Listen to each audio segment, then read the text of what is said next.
Los mártires son una bendición de Dios y es lluvia del cielo para fecundar nuestra tierra. Nuestra tierra a veces está, como dice el Salmo, reseca, agostada, con el sol de agosto quemada y sin agua. Y el Señor de vez en cuando nos bendice con los santos, siempre, pero con el testimonio, incluso hasta la sangre, de aquellos mejores hijos de la Iglesia. Nosotros hemos de guardar memoria de ellos. San Juan Pablo II, que nos preside en este cuadro ahí detrás, el último libro que escribió fue Memoria e Identidad. Y ahí se hace cargo de las ideologías del mal. Dice, ¿y cuál es la raíz última de las ideologías del mal? Cuando se nos hacía referencia a la última persecución religiosa en España desde el 31 hasta el 36, y después hasta que pues, concluye el conflicto de la guerra civil, con distintas causas y distintos matices, pero en el fondo estaban presentes las ideologías del mal. ¿Cuál es la raíz última? Una ideología es una idea que puede resultar incluso parcialmente buena, pero es, diríamos, una idea que se desorbita, se engrandece y se pretende que sea explicación total de la realidad. Eso es una ideología. Sea pues, de carácter individualista o de carácter colectivista, distintas ideologías. ¿Cuál es la raíz última de las ideologías? Juan Pablo II no lo duda. El olvido de Dios. El vivir como si Dios no existiera. Esto viene de lejos, queridos amigos. Todo lo que entendemos por la cristiandad antigua, que comienza con la comunidad primitiva de los apóstoles, que después se va extendiendo en pequeñas comunidades, que después de Constantino, pues ya como religión oficial del Estado, va asentándose en los territorios, tiene como centro a Dios. Y particularmente lo que llamamos el medioevo, Dios ocupa el centro y es la explicación del origen, del fundamento y de nuestra meta. ¿De dónde venimos? Venimos de Dios. Él nos ha creado por amor a su imagen y semejanza. Él es el fundamento de nuestra existencia y Él es la meta hacia la cual caminamos, ¿no? Eso es, diríamos, colocar a Dios en el centro y desde ahí explicar todas las cosas. Pero desde el Renacimiento, donde se vuelve a descubrir la sabiduría pagana, con todos los acentos que son buenos, se va desplazando a Dios y colocando al hombre en el centro. Es lo que después se ha llamado el humanismo y en el campo, diríamos, de la teología, el antropocentrismo. Es decir, quitar a Dios del centro, que nos da el origen, fundamento y explicación de quiénes somos y la meta, y colocar al hombre. Y eso ha ido paulatinamente creciendo en la historia. Digamos, si queremos destacar algunos momentos importantes de la historia, pues desde lo que significa toda la realidad del primer Renacimiento, pasando por la Ilustración, pasando por acontecimientos, diríamos, muy serios como la Revolución Francesa y todo lo que supuso también de mártires, el iluminismo, es decir, se entroniza al hombre, se desplaza a Dios. Pero al hombre, y en cada momento, se une un acento. El racionalismo pone el acento en la razón, se endiosa la razón y se la propone como, diríamos, la gran diosa que tiene que dar razón de quiénes somos y organizar quiénes somos personal, familiar y socialmente y políticamente, ¿no? Otras veces el acento no se pone tanto en la razón, porque también a veces pues, el mismo racionalismo tiene sus propias contingencias y se destaca más cualquier de los elementos que forman parte y configuran a la persona, más la voluntad.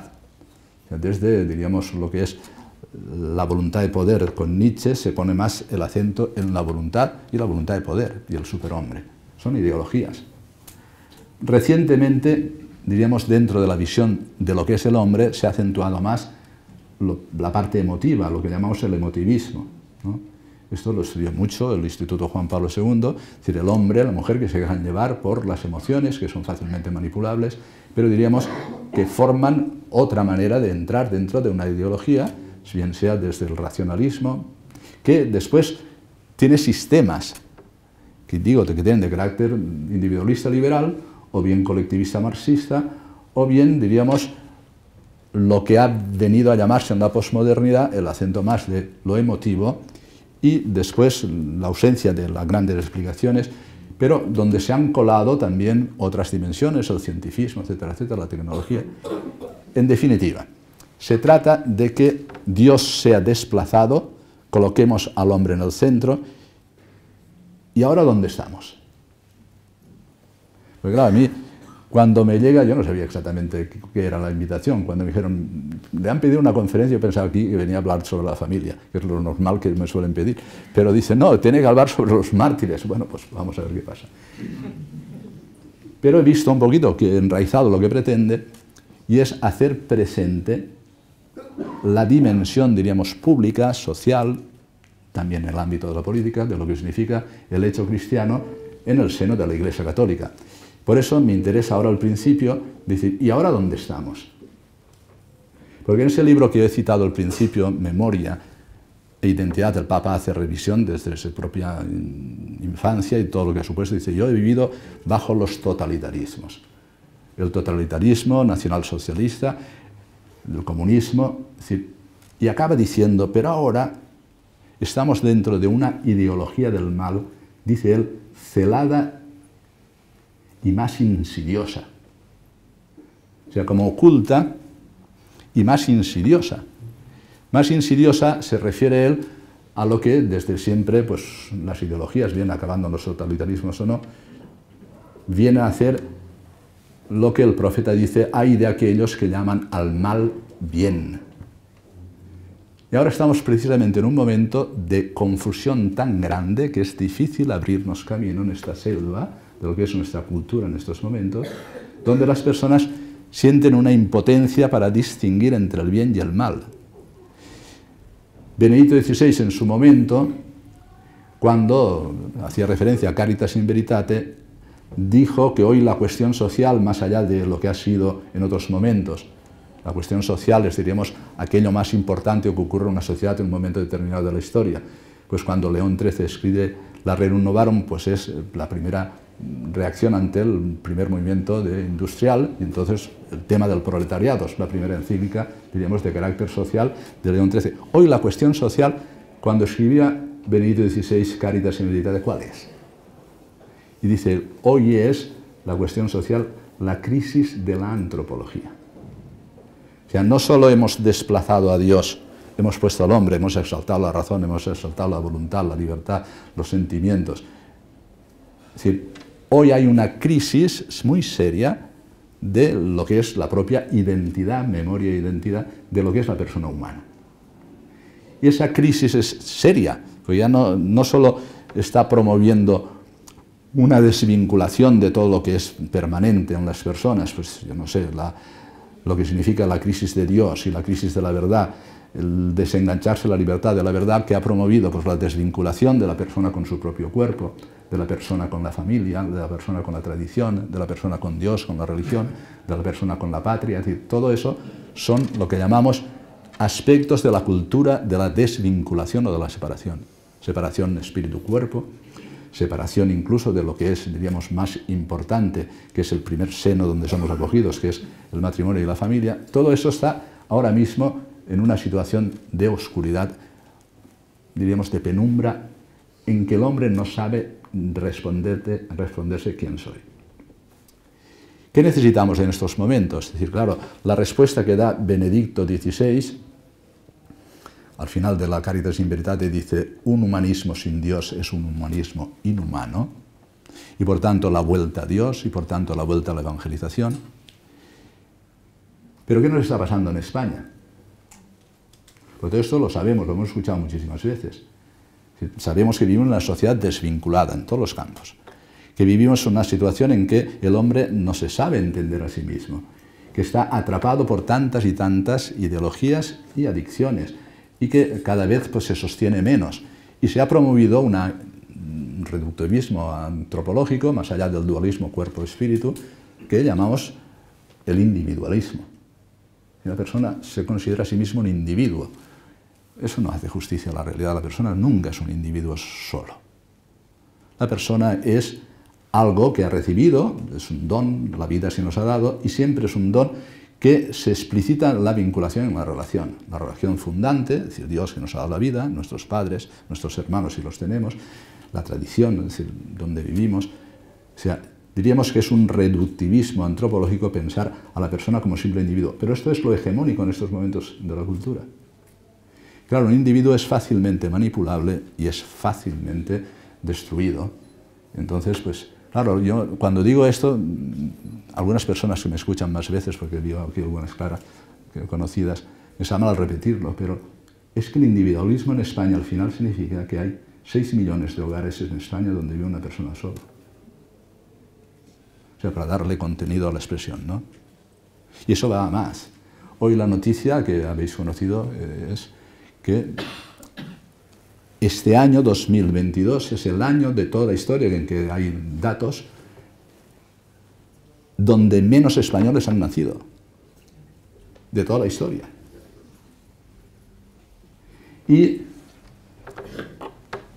han muerto más que han nacido, por supuesto, España va envejeciendo. Pero todo esto se quiere vender como ideología del progreso, y porque es la gran palabra y bajo la ideología de la libertad, ¿no? Bueno, pues entonces, por no extenderme más poniendo color a lo que es la situación actual conocida por todos, y cada día pues nos vemos más asombrados por lo que escuchamos en los medios de comunicación, por las leyes que se promueven en España, por el ambiente que se está creando, especialmente la gran preocupación sobre los niños, adolescentes, las leyes escolares, lo que significa el ámbito propio de la educación en España. ¿Qué podemos hacer? Porque no solo podemos evocar la grandeza de los mártires, lo voy a hacer a continuación, sino que hemos de responder a este momento actual que está viviendo España y que es dramático. Es dramático. Porque no responde a las expectativas de lo que es el corazón del humano, sea varón o sea mujer, la persona, y vivimos una situación en que muchas personas, como decía la homilia, piensan que esto no tiene salida. Y por tanto es muy difícil la esperanza.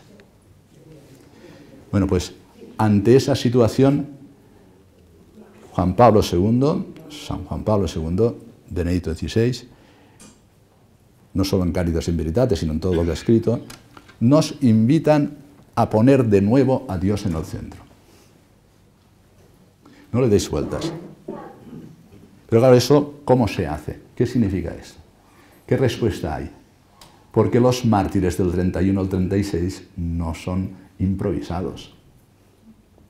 O sea, ese testimonio que dieron en el momento más dramático de lo que fue, nos llamamos mártires del siglo XX, pero en España es de persecución religiosa, y en la etapa final, ya en el 36, diremos, calculada, estudiada como genocidio, ahí tenéis Paracuello como signo.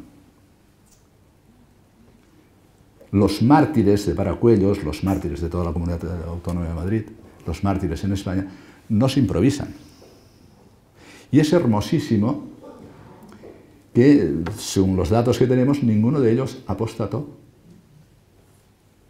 Por tanto, para recibir de ellos la lección que esperamos en 2022, hemos de profundizar en qué les pasó a ellos y cuáles fueron sus verdaderas raíces. Enraizados, sí, querido. ¿Pero dónde?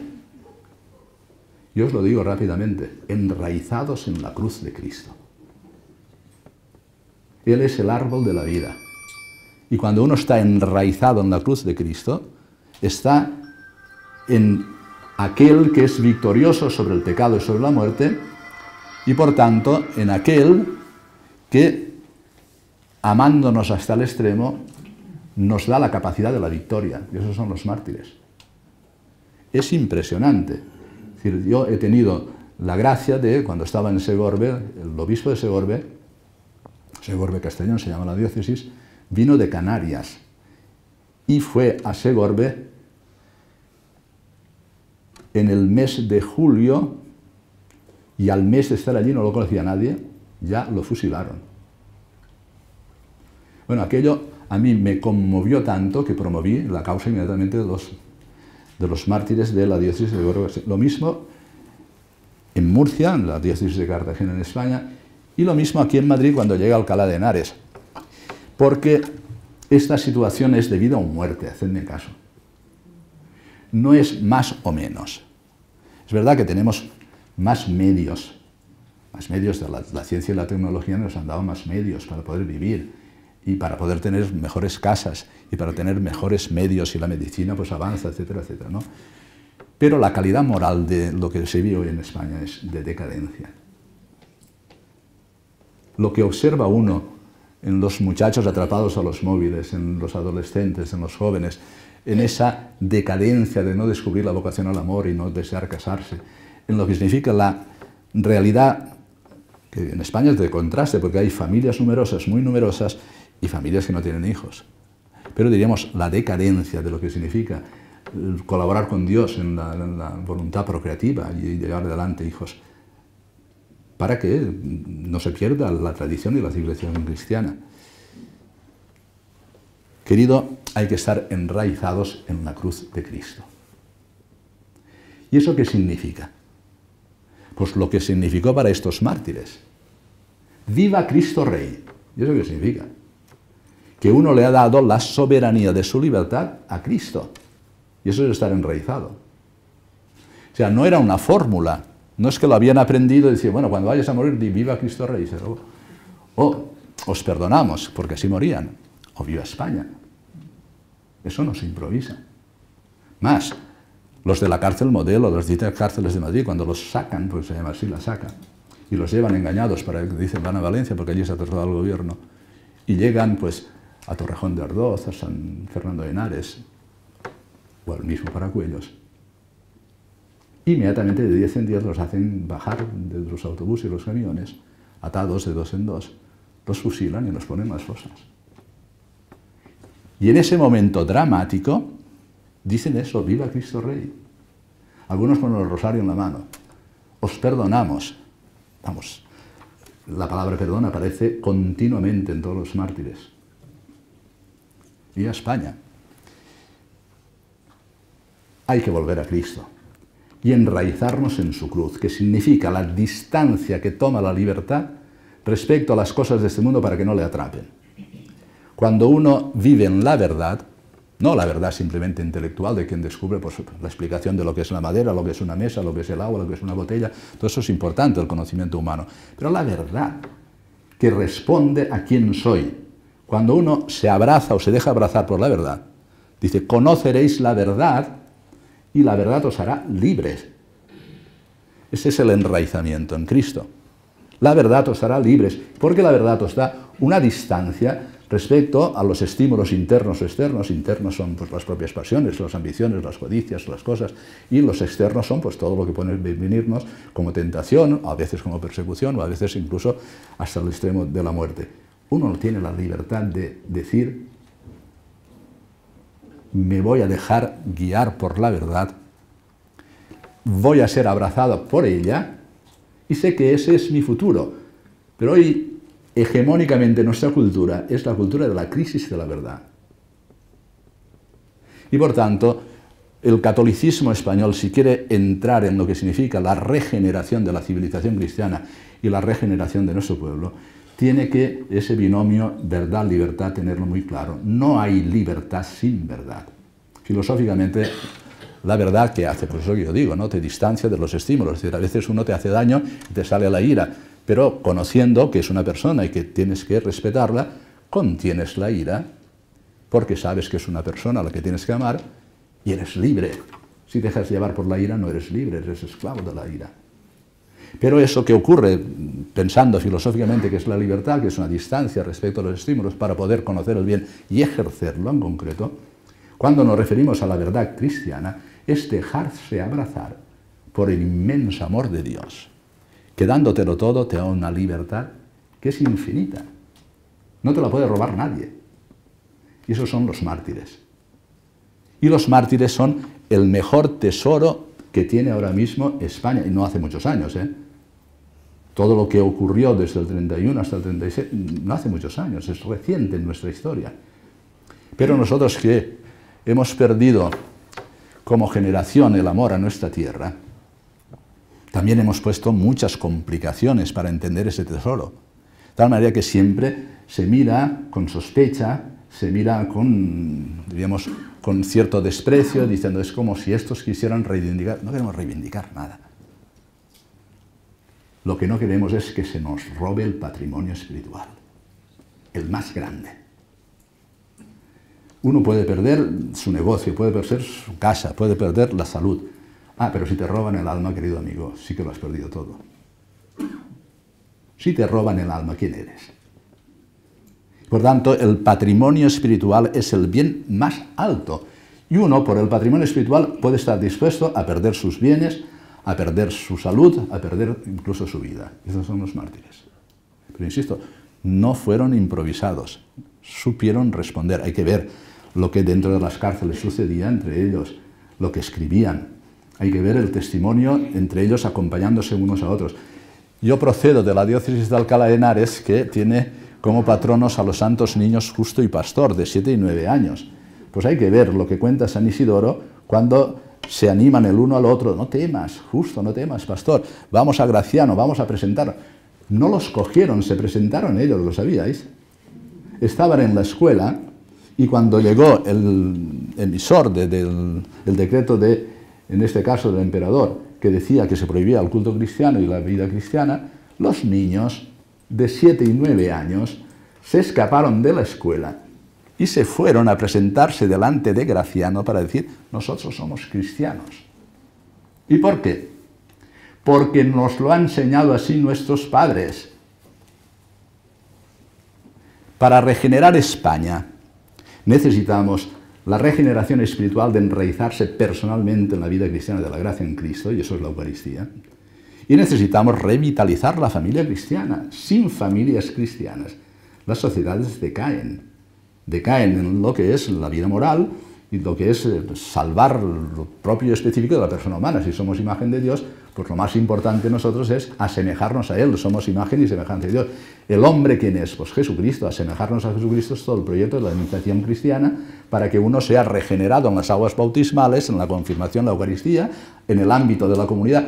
Hoy España necesita regeneración personal y familiar para construir y edificar, por la gracia de Dios, como los primeros cristianos, comunidades de rostro humano, donde nos conozcamos, donde nos amemos, donde nos cuidemos en la fe, donde nos cuidemos en las cosas elementales de nuestra vida, para poquito a poco ir creciendo, como nos pedía Jesús, como levadura que fermenta la masa, o como la luz que disipa las tinieblas. No es la nuestra, es la luz de Jesucristo. Sin esto España no tiene regeneración. Pero estos mártires, he puesto el acento en Paracuellos, porque está en la diócesis de Alcalá de Henares, y durante 13 años he intentado cultivar aquello para que más allá del ámbito político de la discusión sea un lugar precioso de peregrinación, porque allí tenemos el tesoro que yo he llamado la Catedral de los Mártires. Hay 150 beatificados. Hay un tesoro más grande en España.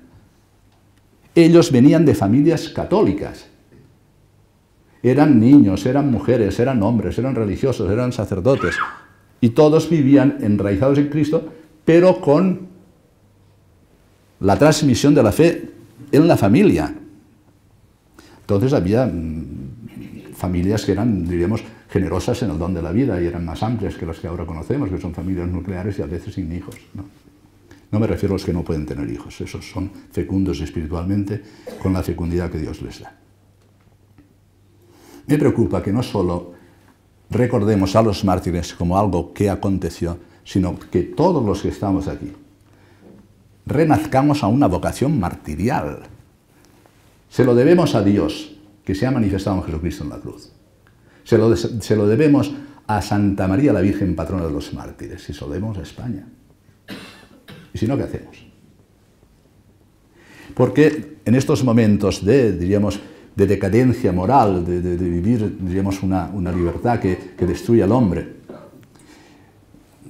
uno puede pensar, bueno, sálvese quien pueda, o me salvo en el ámbito de la familia, o busco un rinconcito donde no podemos retirarnos a los cuarteles de invierno.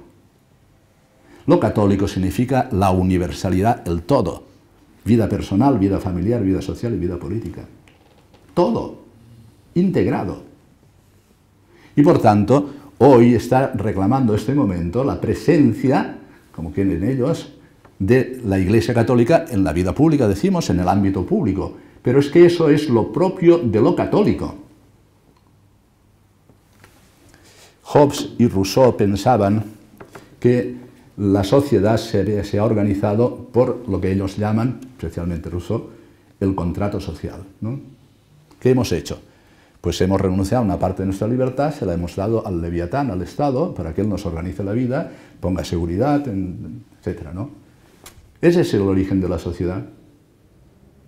Porque claro, eso está aceptado, digamos, en todos los tratados. Cualquiera que estudie Derecho, y Derecho Constitucional, verá siempre esta presencia del contrato social. Mira, no, es que la persona, tal como ha sido creado a imagen y semejanza de Dios, que es comunión amorosa, Padre, Hijo, Espíritu Santo, es de vocación a la socialidad.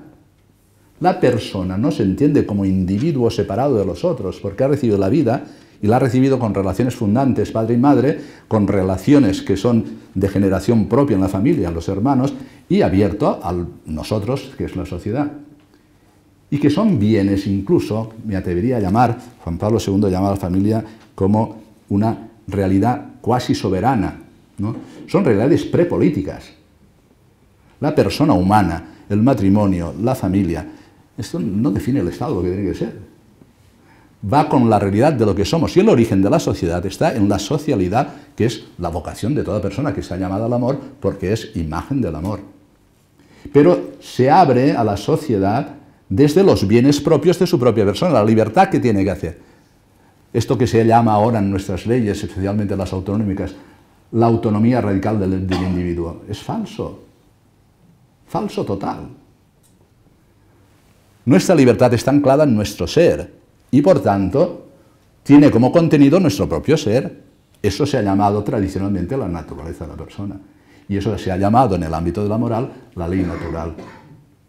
Algunos piensan que la ley natural es como la naturaleza física. No es la naturaleza física. La ley llamada natural no es otra cosa que el orden de la creación, es el orden de la divina sabiduría de Dios, que por la razón podemos descubrirlo, y por eso lo llamamos la ley natural. De tal manera que la libertad está anclada en el propio ser de la persona y se desarrolla según su propio ser. No es una realidad con la que empieza todo, no empieza todo con la libertad. El legado que tú has recibido es ser persona y, por tanto, ordenado según la sabiduría infinita de Dios desde el hecho de la creación. Por tanto, la libertad tiene como contenido la persona y esas realidades son naturales. La persona, el matrimonio, la familia, insisto, relaciones fundantes que son prepolíticas. Y desde ahí se ha organizado después la vida en común, llámese el municipio, llámese la ciudad, llámese el conjunto de la sociedad y al final el Estado. Pero ¿quién ha dicho que hemos comenzado desde lo que es el contrato social? No, nos hemos asociado para que los bienes propios de la persona no desaparecen, es lo que llamamos el bien común. ¿Qué es el bien común? Pues es el conjunto de realidades que hacen posible el desarrollo y la perfección de todas y cada una de las personas. Pero dependen de los bienes de la propia persona, no de la libertad. ¿Qué hacen hoy los parlamentos? Deciden por mayorías y deciden destruir la vida del no nacido. ¿Pero esto qué es? El contrato social. La voluntad universal, que no respeta el bien propio del ser persona, su propia naturaleza ordenada por la creación, y por supuesto, si la miramos ya desde Jesucristo y la gracia, desde la redención que nos ha hecho hijos de Dios. ¿Quiénes son los parlamentos para decir quién es la persona?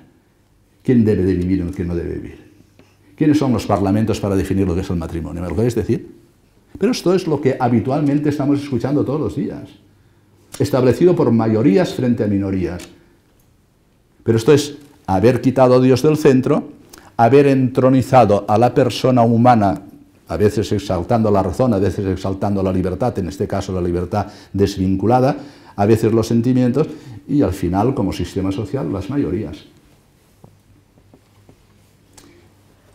La Iglesia Católica sabe que no es así, y que hemos de responder personalmente, con familias sólidas, con comunidades cristianas vivas, y tejiendo un tejido que tenga la posibilidad de emerger en el ámbito de lo social y alcanzar el nivel político. ¿Qué hacían los mártires en la cárcel? Pues pensaban que eran traidores porque eran católicos, otros porque eran militares, otros porque... Pero era la condición, era una persecución religiosa. Porque lo que se entraba en confrontación era un sistema de vida frente a otro. Al final, ya en el 36, ya muy dirigido por la Unión Soviética, siempre desde la masonería, donde hay un concepto diferente de lo que es la vida, que ha dado después como resultado, si hubieran ganado, pues hubiera sido España un soviet, y si no, pues ahora una sociedad llamada de democracia liberal que va caminando cada vez más hacia un totalitarismo de Estado, donde no es reconocida la persona en su identidad y memoria, no es reconocida la familia desde su fundación matrimonial varón y mujer abierta a la vida, reconocida por tanto con realidad cuasi soberana, no es reconocido el ámbito de lo que significa en una sociedad el principio de subsidiariedad. O sea, lo que podamos hacer entre nosotros no tiene por qué hacerlo el Estado. Pero además viene a subvenir aquello que queremos hacer nosotros si es bueno. Me refiero, por ejemplo, al campo de la enseñanza. ¿Qué pretende el gobierno de la República? Inmediatamente acabar con la enseñanza de la religión y hacer escuelas laicas que sean totalmente contrarias al pensamiento cristiano. Y así todos. ¿Pero por qué? Porque son sistemas de pensamiento contrarios, que acaban siendo totalitarios, ideologías totalitarias, a lo que es el pensamiento católico, que reconoce la persona vinculada, como os he dicho, a su matrimonio, su familia, su ámbito propio de tradición. Claro, España, queridos amigos, es una realidad muy singular. Es que España, donde ha estado, hay catolicismo. Mirad el mapa mundi y veréis que donde ha puesto el pie España hay catolicismo. Y ahora mismo hay un desprestigio de toda la obra de España, pero porque hay una aversión al principio básico de lo que significa el orden que se establece desde la creación y que cuando es un orden referido a nosotros y a la sociedad es lo que llamamos la doctrina social de la Iglesia, que es la que se llevó a los pueblos hermanos de América, se llevó a Filipinas, de allí donde estaba España. Todo esto ha sido desmontado pieza a pieza. Y ahora lo que necesitamos es más relevancia del catolicismo personal, familiar, social y político. Es decir, más presencia de la moral social por parte de aquellos católicos, que podemos ser minoría, pero con voluntad de mayoría, y no por imposición, sino porque el Señor nos ha agraciado con el don de la verdad. Y la verdad no se impone, pero sí se propone, sin ningún remilgo y sin ninguna realidad. Es decir, necesitamos un lenguaje, queridos amigos, que sea claro, como el de los mártires. O sea, si ellos dicen viva Cristo Rey y les han dado su soberanía, la soberanía de su libertad se la han dado a Dios, quieren que el reino de Dios viva en ellos, y nosotros igual. Porque ese es nuestro progreso, esto es nuestro futuro, esta es la razón de nuestra esperanza. Yo he venido aquí respondiendo a la invitación para exaltar, porque claro, ¿qué son los mártires? Yo os invitaría a todos a leer el tercer capítulo de la Veritatis Splendor, el esplendor de la verdad del Papa San Juan Pablo II.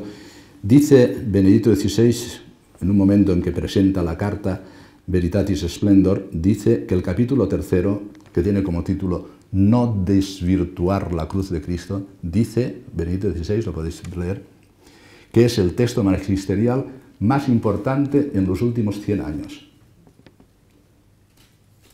No desvirtuar la cruz de Cristo, tercer capítulo de la Veritatis, carta encíclica de San Juan Pablo II, no desvirtuar. Y es ahí donde habla del martirio. Porque el martirio, ¿qué significa al final? El testimonio de la verdad, hasta derramamiento de la sangre. ¿Y eso qué significa? La exaltación máxima de la dignidad humana y de la conciencia moral bien formada. El martirio lo que pone en evidencia es la grandeza del hombre. Tú me quitarás la vida, pero no dejarás que esté abrazado y enraizado en la cruz de Cristo y abrazado a la verdad. Quítamela. Pero no voy a renunciar a la verdad, porque es una verdad que me salva, no es una verdad intelectual simplemente, que me da conocimiento de la realidad, que eso es importante, sino una verdad salvífica. La libertad o está engarzada y enraizada en la verdad, o va a la deriva. ¿Queréis decirme qué es la libertad cuando no sigue la verdad? Pues son las emociones, son los instintos, son las pasiones que te llevan a donde no quisieras ir nunca y te destruyen. Por tanto, una realidad como la cruz de Cristo, no desvirtuar la cruz de Cristo, hasta el extremo del martirio significa la dignidad altísima, el patrimonio más alto de humanidad, es el martirio. El patrimonio más alto de humanidad. Entonces entendemos bien lo que es el hombre, varón y mujer, que se deja quitar la vida porque sabe que su naturaleza humana, su ser hijo de Dios por el bautismo, es una realidad personal trascendente. Y esa trascendencia que le lleva más allá de lo que nosotros vemos, y que es el horizonte de la vida eterna y del cielo, es el espacio donde se hace posible la verdadera libertad. ¿Quiénes son los mártires? Los hombres y mujeres libres, que entronizan y exaltan la libertad. Hoy la libertad es una palabra banal, no sirve para nada, es decir, es confundida totalmente. Pero hemos de hacer memoria de los mártires y hemos de visitar los lugares donde están ellos, para tomar lección de ellos, para verdaderamente agradecerle a Dios. Dice San Juan Pablo II en ese libro que os decía, Memoria e Identidad, dice, ¿hasta dónde llegará el mal? ¿Cuál es el límite del mal? El límite del mal, dice, el nazismo duró 12 años. Después el comunismo, pues hasta el 89, pero después ha vuelto a renacer, ahora están todos... Pero tiene un límite, y el límite es la misericordia de Dios. El límite del mal y de las ideologías que producen la destrucción personal, familiar, social de las personas, tiene un límite que es la misericordia de Dios. Y ese límite es la cruz de Cristo. ¿Por qué la tenemos siempre presidiendo nuestras asambleas cristianas? Claro, estamos habituados a entrar en un templo y ver al crucificado, pero no, es que es el signo, con este signo vencerás. Es el signo por excelencia donde se manifiesta a la vez la verdad del amor omnipotente, del amor que vence al pecado y a la muerte, y donde se manifiesta lo que significa verdaderamente la libertad que es al final, que tiene como contenido el amor. Nadie tiene amor más grande que el que da la vida por sus hermanos. Y es lo que hace Jesucristo en la cruz. Y los mártires detrás de él. Comenzando por San Esteban hasta el último de los mártires. Si miramos el periodo hasta el 36, estamos en el mes de noviembre, justo ocurrió en este mes. ¿Esto significa ir contra alguien? No. No. En España sabemos lo que es el perdón y lo que es la reconciliación, y sabemos lo que es regenerar una sociedad que no tiene arreglo si no se rompe el círculo maléfico del odio. Para poder vivir como hermanos necesitamos perdonarnos los unos a los otros. Y eso es lo que hacían los mártires. Y esa es la lección más grande que hemos de aprender nosotros. Pero a la vez, para poder llevar una vida como la de ellos, para poder favorecer personal, familiarmente, socialmente, un catolicismo social. Hoy parece ser que en España la Iglesia Católica es irrelevante. Pero eso depende de nosotros. Y de nosotros significa si tenemos esa vocación de que nadie tiene amor más grande que el que da la vida por sus hermanos. Cada uno sabrá su responsabilidad y cada uno sabrá exactamente eso que significa para su propia vida personal y familiar, en la propia profesión y allí donde esté.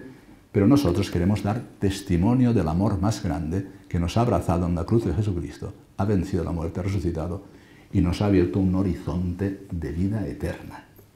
Si eso es así, hacedme caso, yo lo digo por propia experiencia, si eso es así, el grado de distancia a lo que te ocurra es enorme. Y la libertad que te da la fe en Dios y abrazarte o dejarte abrazar por la verdad es, diríamos, algo que todos los días lo puedes vivir como el mejor servicio de testimonio. ¿De testimonio qué significa? Yo sé que soy una pobre persona, pero Dios me quiere. Yo sé que soy un hombre pecador, pero Dios me abraza en Jesucristo en la cruz. Yo sé que soy un hombre que tiene muchos defectos y muchas debilidades, pero todas ellas han sido sanadas, miseridas y curadas por el único médico que cura todas las enfermedades. ¿Qué necesita España, queridos amigos? A Cristo, no lo dudéis. Lo vuelvo a repetir. ¿Qué necesita España en estos momentos? A Cristo. Porque Cristo es la imagen del hombre, para que nosotros podamos llegar desde la gracia de Dios a la perfección de lo humano, que es lo cristiano. Lo vuelvo a repetir. Lo cristiano es la perfección de lo humano. Cuando a veces se dice, es que la Iglesia no hace más que poner leyes, impedimentos y nos quita el gusto de la vida. Mentira. Eso no es conocer lo que es la fe, ni conocer lo que es la vida de la gracia. Mentira. No quita ningún gusto de la vida. Es decir, ¿alguno de vosotros ha sido alguna vez fumador? Pues cuando uno fuma, piensa si después del cafetito caliente, si no toma un cigarrito o se fuma un cigarrito, parece que la vida no tiene sentido, no tiene gusto, ¿no?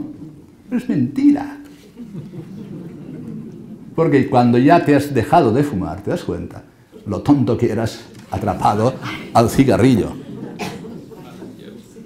Y aquí es lo mismo. Quita el gusto de la vida. No, la evangelización significa enseñar a vivir. Es descubrir el manantial de la vida, que es Jesucristo, porque el manantial de la vida es el amor de Jesucristo, hecho posible en nuestros corazones, compartido con los hermanos en la comunidad cristiana y hecho visible en la visibilidad de la Iglesia, para que, como levadura y como luz, podamos regenerar nuestra sociedad, en este caso España. No le deis vueltas. Hoy el silencio de los católicos no lo podemos entender, no puede ser. Y no se trata de estar vociferando continuamente. Los primeros cristianos que hacían, el domingo no era fiesta, ¿lo sabéis? Y ellos se reunían de buena mañana para celebrar el agape cristiano y después iban a trabajar los que tenían trabajo. Pero vivían una realidad nueva, totalmente nueva, y los demás los miraban y decían, ¿pero qué les pasa a estos?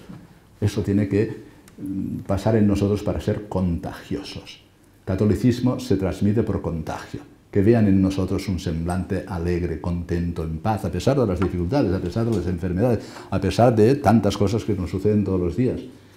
Pero no cada uno por su cuenta, no aceptando el individualismo ni el dualismo antropológico que está destrozando a las personas, no prescindiendo del ámbito familiar intergeneracional que es la familia, no prescindiendo de los ámbitos como este, donde podamos encontrarnos y revivir juntos lo que significan los fundamentos de nuestra fe y nuestra esperanza. Y siempre con la lección de los mártires. Me he propuesto que acababa a las 9, porque dicen que si queréis formular alguna pregunta. Faltan 2 minutos.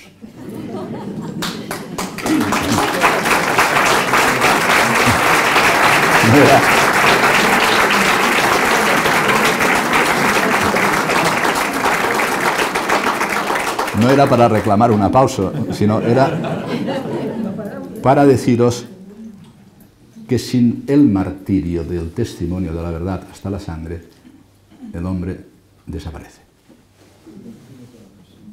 O sea, el martirio, el testimonio hasta la sangre, es la grandeza del hombre, es la grandeza de la sociedad. Y Dios lo permite, en su misericordia, para darnos un aliento a aquellos que vivimos situaciones límite, como las que estamos viviendo ahora en España, para que viéndole a ellos se reavive nuestra esperanza. Siempre que me presentan dicen todos lo que ha dicho usted, ¿no? Este hombre ha sido valiente, ha sido perseguido y tal. Las persecuciones son caricias de Dios. No le deis vueltas. ¿Por qué son caricias de Dios? Porque son la realidad que te pone ante la decisión de seguir a Jesucristo o no seguirle, de abrazarte la cruz o no abrazarle, y adquirir por las humillaciones la única virtud que abre con su llave todas las demás, que es la humildad. ¿O cómo te vas a hacer humilde? Porque decides tú de ser humilde y mañana ya lo eres. No, uno se hace humilde cuando es humillado y es postrado en el suelo. Y eso es una caricia del cielo. Para que tú, reconociéndote que sin Dios no eres nada, te abraces a Él y te dejes abrazar por Él. Y eso, insisto, y con esto acabo, es lo que hicieron nuestros mártires. La última etapa, lo sabéis bien, porque habéis leído muchas cosas sobre lo que fue la persecución religiosa en España, es verdaderamente dramática. Es verdaderamente dramática, es un genocidio. Y todavía estamos a tiempo de revalorizarlo y de ponerlo, diríamos, como un gran ejemplo de lo que en España puede regenerar pues, a tantos y tantos cristianos, seguidores de Cristo, en el ámbito de la Iglesia Católica. Muchísimas gracias.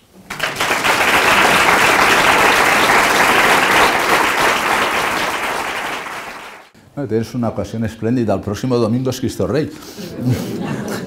Pídele a tu párroco que podáis cantar un himno verdaderamente donde se exprese toda la grandeza de lo que significa. Todos estos temas en España han sido ridiculizados. han sido llevados a la burla, ¿no? Después están unidos a acontecimientos que han ocurrido recientemente, pues cuando el cambio de régimen, etc. Y entonces, tú vas a México y eso no es así. Es decir, esto no es así. Es decir, uno tiene que saber bien cuando dice Cristo Rey qué está diciendo, ¿no? Es decir, le llamamos Rey del Universo, lo llamamos, ¿no? La fiesta es esta, Cristo Rey del Universo. El reino de Dios, lo dice el prefacio, es el reino de paz, de amor, de justicia, de amor, etc., ¿no? Entonces, es el reino de la libertad. Y no hay que tener miedo de hablar con este lenguaje y saber revalorizarlo y también testimoniarlo, es decir, que haya una manera en que tú entiendas que de verdad quien está rigiendo tu vida y tu libertad es Cristo. Pero eso es epocal, es decir, esto en un momento determinado todo el mundo en España hablaba así. Después del cambio de régimen nadie se atrevió a hablar así, y esto pues es el péndulo de la historia. Es como, es decir, todo el mundo hemos conocido y hemos aprendido en la escuela de niños la grandeza de la gesta de España, lo que significa los pueblos hermanos de Hispanoamérica, todo lo que significa la obra de España en la evangelización hasta Filipinas, etc. Y ahora parece que seamos nosotros los peores del mundo. Pues no es verdad tampoco, y es cuestión de, vamos, desde Alcalá de Henares, Cisneros mandó lo mejor de España para la evangelización de los pueblos. Claro, y eso lo debemos de conocer y lo debemos de poner en valor, para que entendamos que España se ha desangrado por llevar la fe y la cultura. Las primeras universidades no fueron las de América del Norte, que fueron muy tardías, fueron las españolas. Bueno, adelante, viva España, ¿no?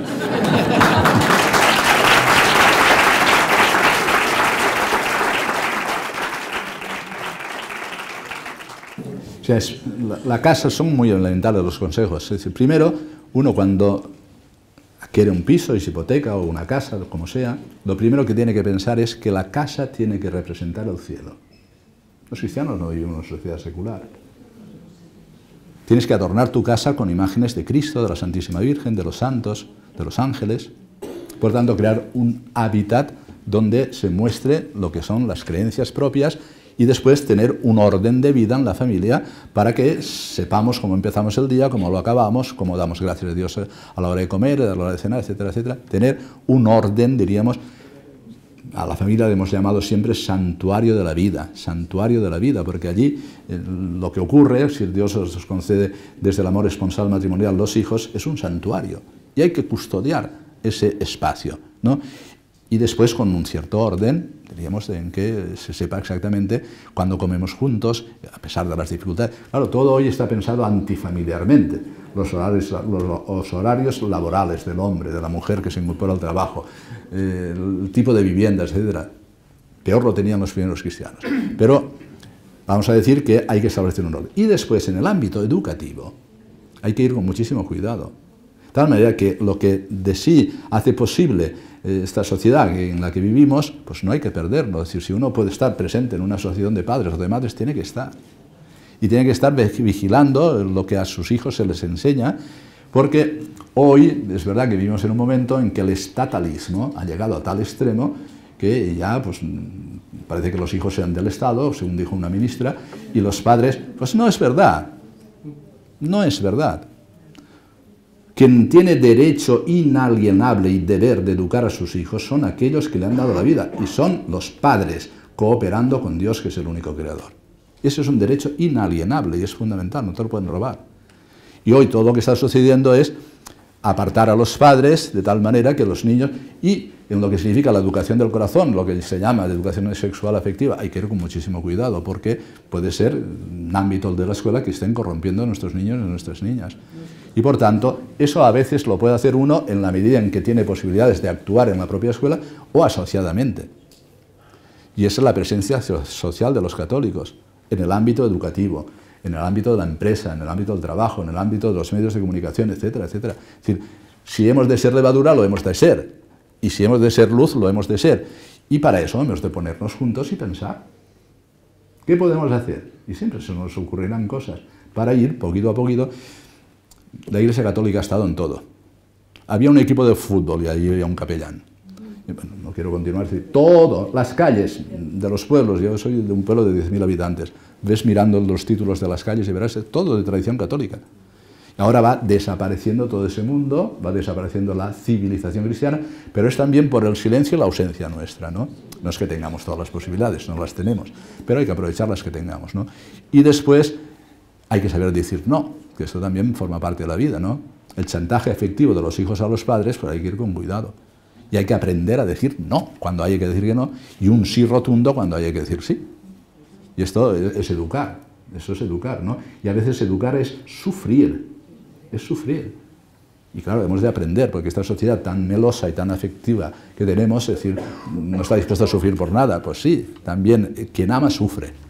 Y por tanto hemos de generar las posibilidades de educar seriamente en lo que son los bienes propios de la persona y lo que son las virtudes. Hoy hay que educar las virtudes. Así de sencillo. Es decir, si tú eres perezoso, tienes que ser diligente. Si tú eres codicioso, tienes que aprender a ser generoso. Y así el resto de las virtudes, ¿no? ¿Para qué? Para que el chico o la chica tengan columna vertebral y no sean unos peleles que los lleve inmediatamente este mundo por donde quiere y caigan en las adicciones, que son muy fáciles. Para que tenga verdaderamente una consistencia moral, que sea capaz de ser libre y decir no también. Digo no. Y digo sí cuando tengo que decir que sí. Rápidamente. Hoy en el seno de la Iglesia también está mal. ¿Sí o no? Pregunto. Está mal y ha estado mal muchísimos años en muchas generaciones de la historia. Y esto lo hemos de sufrir. Lo hemos de sufrir. Pero con un amor inmenso a la Iglesia. Haga ejercicios espirituales de San Ignacio, ¿no? Cuando llegue el final, pues sentir con la Iglesia, ¿no? Es decir, sentir con la Iglesia significa todo lo que yo soy, lo he recibido de mi madre, la Iglesia.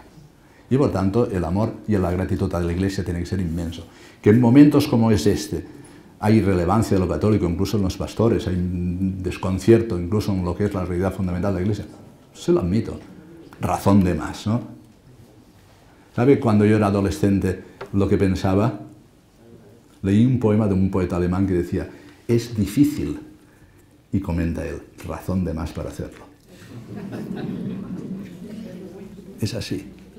Es difícil hoy la vida en la Iglesia, razón de más para amarla, ¿no? Con la humildad de saber que pues, no todo lo acabamos de entender.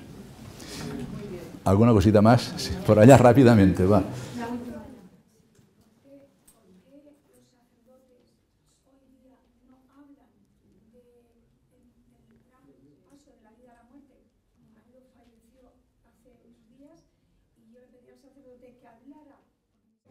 Bueno, pues lo que tenemos por parte de la Iglesia para ordenar la predicación y la enseñanza, los sacerdotes y los obispos, es el Catecismo de la Iglesia Católica, que ahora mismo cumple 30 años de su promulgación. Por tanto, a los sacerdotes, a los obispos y a los laicos, y a la vida consagrada, el Catecismo de la Iglesia Católica. Lo que allí dice es lo que hemos de predicar. Es así de sencillo.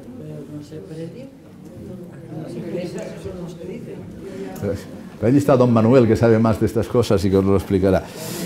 Muy bien. Hemos pasado un confinamiento y probablemente pasaremos otro, seguramente. Si no es de estilo, es de otro. ¿Qué postura como cristianos debemos de tomar? A mí me escandalizó el confinamiento.